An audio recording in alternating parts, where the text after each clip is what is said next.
நம்ம டிஹெச்ஆர் ராகா ஸ்டுடியோவில், டிஹெச்ஆர் ராகா ரேடியோவில் நிறைய லெஜெண்ட்கள் இங்கே வந்து நம்ம சந்திச்சிருக்கிறோம்.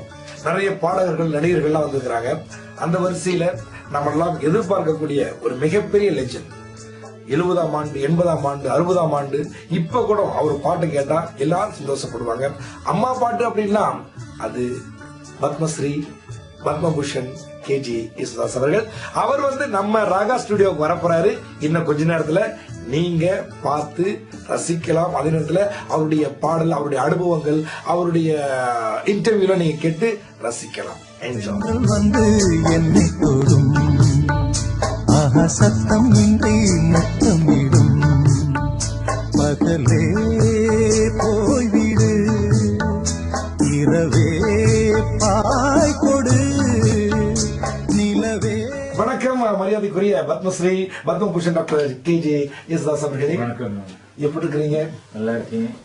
புண்ணியமா நல்லா இருக்கேன். நாளைக்கு நடைபெறக்கூடிய வானவில் சூப்பர் ஸ்டார் நம்ம பாடல் திறன் போட்டிக்காக வந்திருக்கிறீங்க. நீதிபதியா வந்திருக்கிறீங்க. பல முறை இங்கே வந்திருந்தாலும் இந்த முறை நீங்க வந்திருக்கிறது வந்து ஒரு நீதிமானா வந்திருக்கிறீங்க. அதாவது மலேசிய நாட்டு கலைஞர்களா வந்து சொல்றீங்க சார். நீதிபதியா நீதிமான சங்கீதத்தை ஆஸ்வதிக்கிறதுக்கு வந்திருக்கோம். அப்படி வச்சுக்கிறது. சரி, ஓகே. இங்க உள்ள போட்டியாளர்கள் கடந்த பல மாதமாக வந்து தன்னோட திறமையெல்லாம் காட்டிட்டு இருக்கிறாங்க. அவங்களுக்கு உங்களுடைய ஆசீர்வாதம் என்ன? ஆரம்பத்தில் ஆசீர்வாதத்தோட வந்துருமே.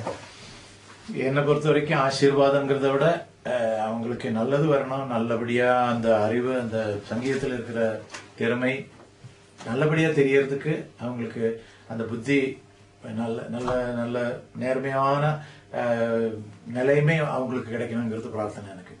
சரி, நீங்க பல பாடல்கள் பாடிருக்கிறீங்க.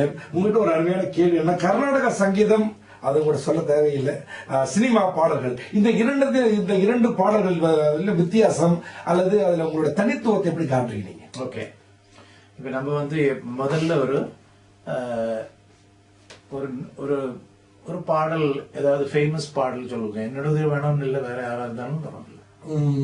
நீ திடீர்னு கேட்டா எனக்கு எது சொல்றது? பழைய பாடல்கள் தான் எனக்கு ஞாபகம் இருக்கும். அதனால இப்போ அதிசயம் ஆலயமணியின் தொடங்குறது,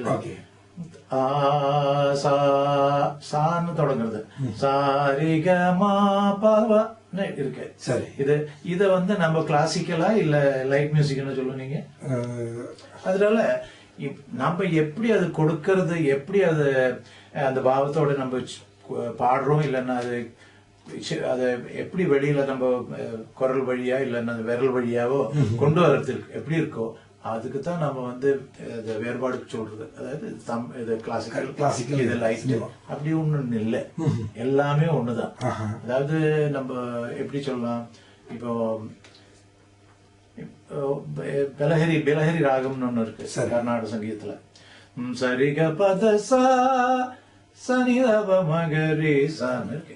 அந்த பெலஹரி ராகத்தை கேட்கும்போது நம்ம பரிதானமிச்சிதே பாலிம் சுபே மோவரிதான அப்படி இருக்கு. இதுல போய் திருப்பி துரகுனா எட்டுமண்டி சேவ இது இருக்கு. அதுவும் நிறைய பிலஹரியில ராகங்கள் இருக்கு, கீர்த்தனைகள் இருக்கு. இதே பெங்கால் நாட்டுல அவங்க ஏர்லி மார்னிங் டு ப்ரொவோக் பண்றதுக்கு எல்லாரும் எழுந்து உணர்த்து பாட்டு மாதிரி, அதாவது உணர வைக்கிற பாட்டு. சரி,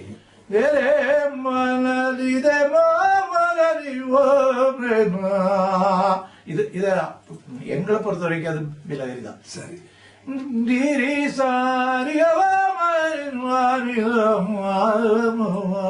இப்படி பாடும்போது அந்த பாவம் எங்க கொடுக்கறோமோ அப்பதான் உங்களுக்கு இந்த வித்தியாசம் தெரியறது. தவிர சங்கீதம் படிச்சவங்களுக்கு அது வந்து எல்லாமே அதுபடிதான்.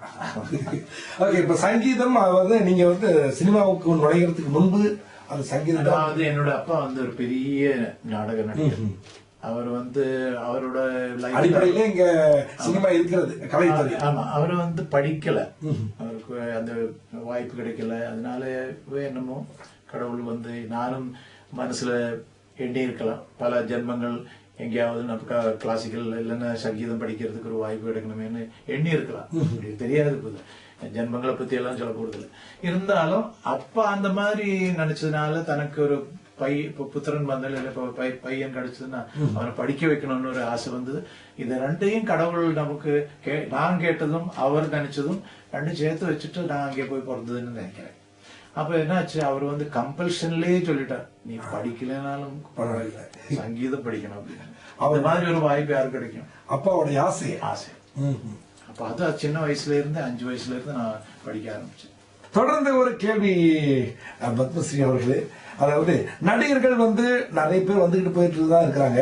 ஆனால் மற்ற பின்னணி பாடல்கள் பார்த்தோம்னு சொன்னா ஒரு நடிகருக்கு வந்து அவங்களுக்கு தகுந்த மாதிரி குரல் கொடுப்பாங்க.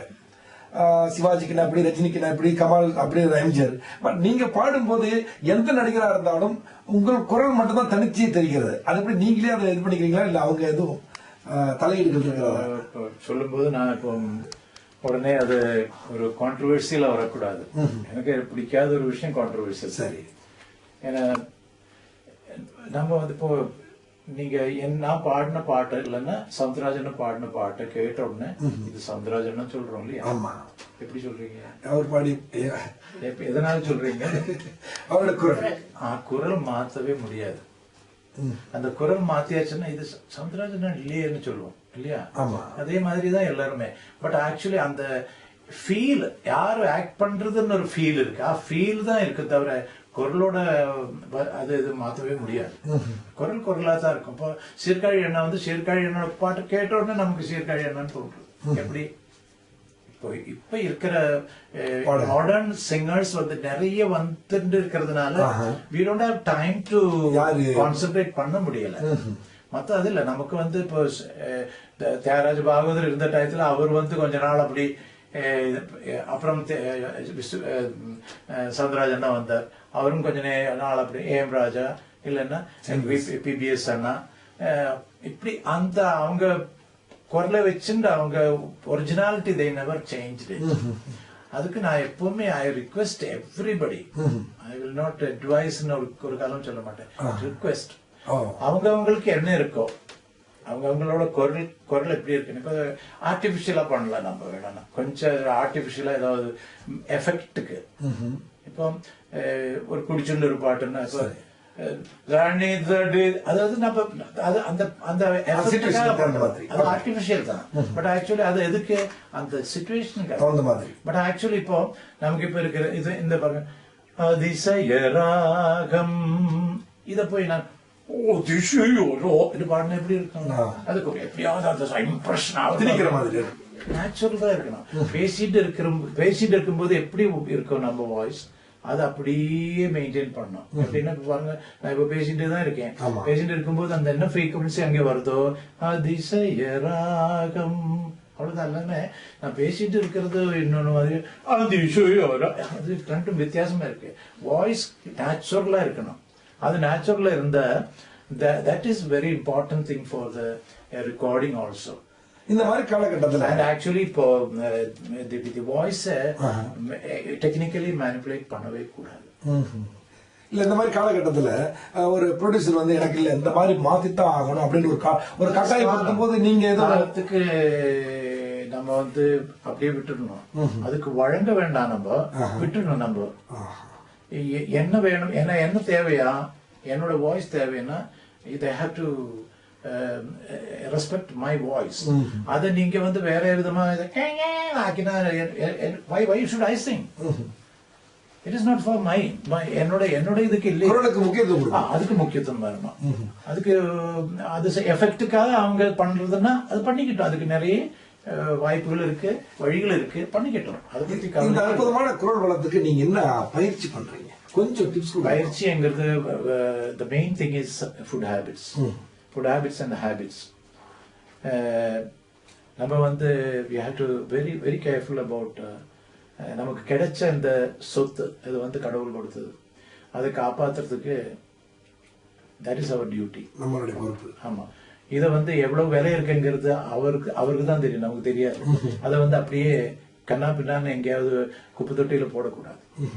அதை வச்சுட்டு சூக்ஷ்மமா அதுக்கு தந்ததுக்கு நன்றியை சொல்லி எப்பவுமே அந்த மனசுல நினைச்சுட்டு அதுக்கு என்னென்ன நம்ம knowledge as well as quality cleaning இதெல்லாம் என்னுடைய குரு வந்து செம்பை வைத்தியநாத எப்பவும் சொல்லுவார், டேய் சொர்ண பாத்திரம் இருக்கு இல்லையா, சொர்ண pot. சொர்ண பாத்திரத்துக்கு சத்தம் கம்மி, ஆனா பித்தளை இருக்கு பாரு அதுக்கு நிறைய சத்தம் இருக்கும். But you have to clean all the day. சொர்ண பாத்திரம் ஒன்னும் தொடக்க வேண்டாம் ஒன்னும் ஆகாது, ஆனா சத்தம் அவ்வளவுதான் இருக்கும். ஆனா இது வந்து நிறைய ஒரு வெள்ளு மாதிரி அடிச்சுன்னா அப்படியே வைப்ரேட் பண்ணிட்டு, ஆனா அது காப்பாத்தணும்னா எப்பவும் பண்ணி தொடச்சுண்டு அந்த மாதிரி குரலை வந்து எப்பவும் காப்பாத்திட்டு இருந்தா அது ஒரு பிரச்சனை இல்லாம போயிட்டு இருக்கும். அது இருந்தாலும் எல்லாம் கடவுளோட கையில இருக்குங்கிறது மறக்க கூடாது.